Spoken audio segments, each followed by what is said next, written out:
J'ai créé Insiders en Chine il y a 15 ans.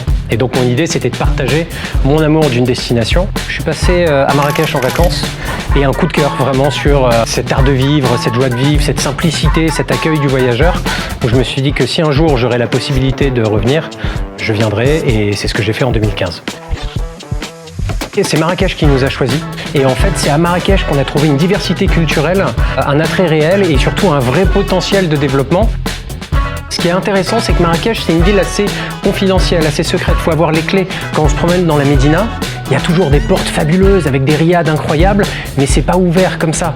Et donc en fait, nous, on a passé énormément de temps à se perdre pour trouver ces joyaux.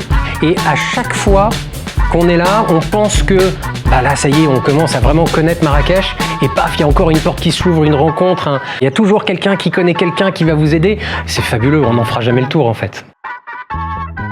L'avantage d'avoir un sidecar, c'est qu'on est vraiment dans la ville. Donc on va vraiment essayer d'aller en dehors des sentiers battus en se calant sur les centres d'intérêt de nos passagers. On va essayer de comprendre ce qui vous intéresse dans la vie en général et pour essayer de ramener ça à notre connaissance de Marrakech et faire un truc sur mesure. Marrakech a su garder son âme. Le côté culturel, ce que je trouve fabuleux, c'est que justement, il y a ce mélange qui cohabite avec différents types d'architecture, différents morceaux de l'histoire. Tout est dans les détails, ça se révèle énormément. Je crois beaucoup en la richesse dans la diversité. Donc notre équipe, on dit toujours qu'on est une équipe nos-nos. On est moitié marocain, moitié étranger. Et c'est en fait cette dynamique qui crée la richesse d'Insiders. Donc nous, un ride à la fois, on change pas le monde, mais on le rend un peu meilleur en permettant à des gens de comprendre un peu mieux une culture qui n'est pas la leur, une culture qui est déjà complètement dans la joie de vivre. Et la joie, c'est contagieux.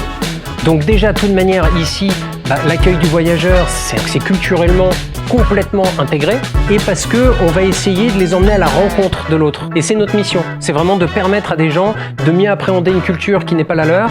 Et si moi, à la fin d'un ride, une personne me dit c'était quoi l'article, le livre, le documentaire, c'est gagné. C'est qu'on a ouvert cette porte de curiosité et là, le voyage a du sens et donc c'est un voyage responsable.